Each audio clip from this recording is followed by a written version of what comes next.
कृतज्ञतापूर्वक श्रद्धांजलि देता हूं। दुख की इस कठिन घड़ी में हमारे इन शहीदों के परिजनों के प्रति मैं अपनी संवेदना व्यक्त करता हूं। आज पूरा देश आपके साथ है, देश की भावनाएं आपके साथ है। चाहे स्थिति कुछ भी हो, परिस्थिति कुछ भी हो, भारत पूरी दृढ़ता से देश की एक एक इंच जमीन की, देश के स्वाभिमान की रक्षा करेगा। भारत सांस्कृतिक रूप से एक शांति प्रिय देश है। हमारा इतिहास शांति का रहा है। भारत का वैचारिक मंत्र ही रहा है, लोकाः समस्ताः सुखिनो भवन्तु। हमने हर युग में, पूरे संसार में शांति की, पूरी मानवता के कल्याण की कामना की है। हमने हमेशा से ही अपने पड़ोसियों के साथ एक कोऑपरेटिव और फ्रेंडली तरीके से मिलकर काम किया है। हमेशा उनके विकास और कल्याण की कामना की है।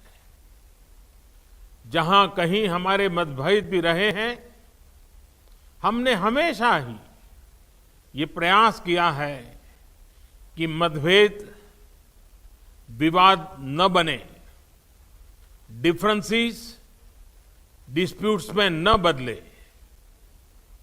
हम कभी किसी को भी उकसाते नहीं हैं, लेकिन हम अपने देश की अखंडता और संप्रभुता के साथ समझौता भी नहीं करते हैं। जब भी समय आया है, हमने देश की अखंडता और संप्रभुता की रक्षा करने में अपनी शक्ति का प्रदर्शन किया है, अपनी क्षमताओं को साबित किया है।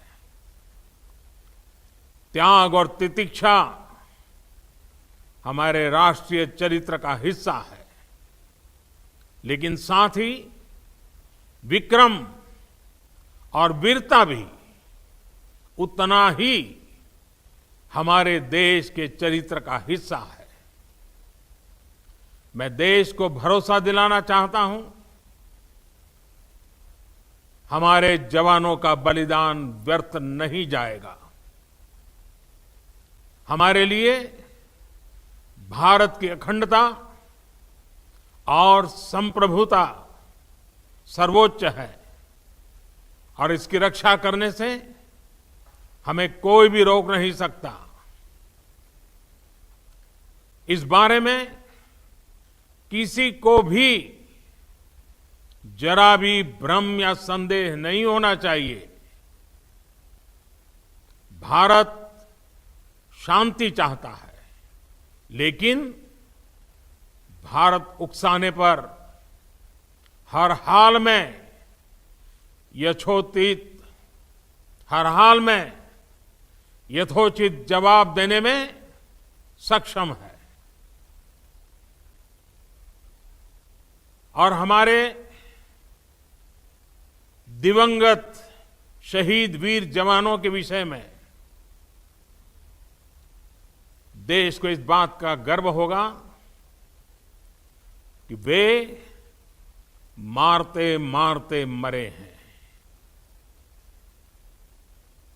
अभी मेरा आप सभी से, सभी आदरणीय मुख्यमंत्री जी से, सभी यहां इस मीटिंग में, वर्चुअल मीटिंग में उपस्थित आप सभी से आग्रह है कि हम खड़े होकर के 2 मिनट मौन रख करके इन वीर सपूतों को पहले श्रद्धांजलि देंगे।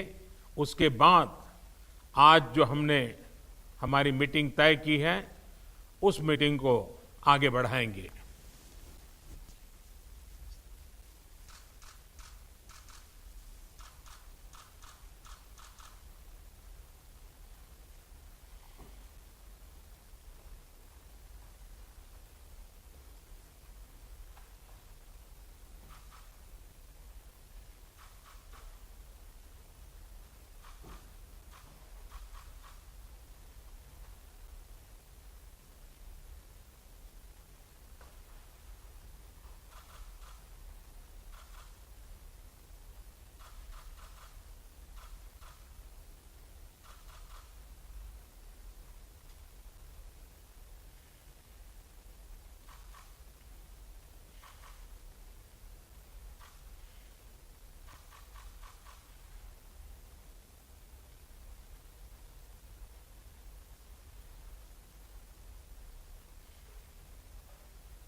ओम शांति शांति शांति।